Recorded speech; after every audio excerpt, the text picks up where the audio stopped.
একাত্তরের পরবর্তী বাংলাদেশ যেরকম শহীদের রক্তের উপরে দাঁড়িয়েছিল, বর্তমান বাংলাদেশ এবং বর্তমান সংসদ একইভাবে হাজারো শহীদের রক্তের উপরে দাঁড়িয়ে আছে।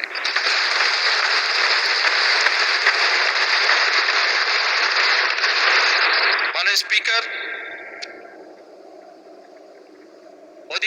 শেষ অধিবেশনের দিনে আমি এইটুক আমার অবস্থান থেকে আবার পরিষ্কার করে দিতে চাই, আমার সরকারের অবস্থান থেকে আবার পরিষ্কার করে দিতে চাই যে আমরা সব সময় সকল সময় প্রস্তুত আছি বিরোধী দলের সদস্যের সাথে বাংলাদেশের স্বার্থে, বাংলাদেশের মানুষের সাথে যে কোনো আলাপ আলোচনায় অংশগ্রহণ করার জন্য, এবং আলাপ আলোচনার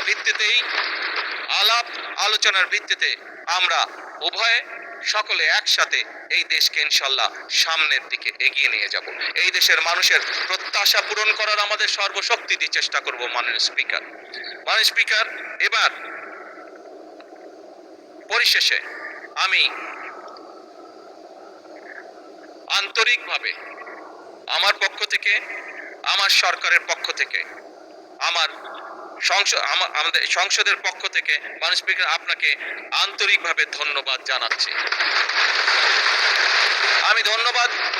আমি ধন্যবাদ জানাতে চাই মাননীয় ডেপুটি স্পিকার, মন্ত্রিসভার মাননীয় সদস্যবৃন্দদেরকে, মাননীয় চিফ হুইপবৃন্দকে এবং সকল সংসদ সদস্যবৃন্দকে।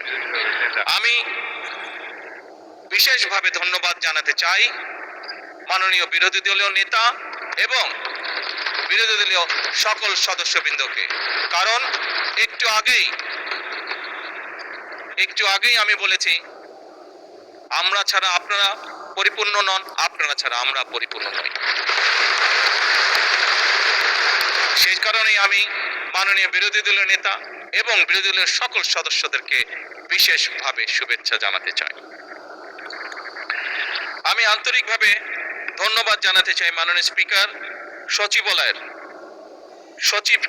সচিব সহ কর্মকর্তা এবং কর্মচারী বৃন্দকে, সকল কর্মচারী বৃন্দকে। তারা অক্লান্ত পরিশ্রম করেছেন এই 1.5 মাস সময় প্রায়।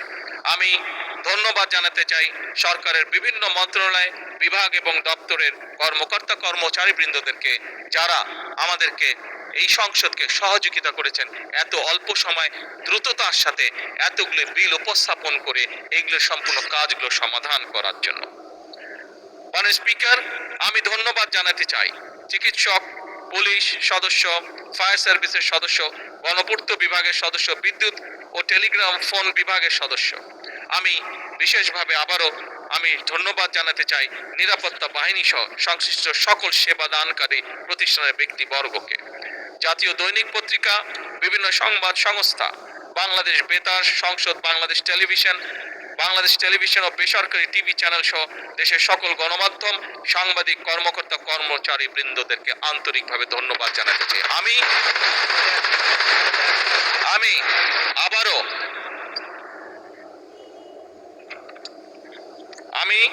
আবারও পরিষ্কারভাবে দৃঢ়চিত্তে বলতে চাই যে সকল ব্যক্তি এবং সংস্থাকে আমি ধন্যবাদ জানিয়েছি, তাদের সকলের সহযোগিতার কারণেই আজ আমরা এই সংসদটি সুন্দরভাবে এই অধিবেশনটি সমাপ্ত করতে পারলাম, এবং দেশ গঠনে এই প্রত্যেকটি সংস্থা এবং প্রত্যেক ব্যক্তির অবদান রয়েছে এবং ইনশাআল্লাহ ভবিষ্যতেও থাকবে।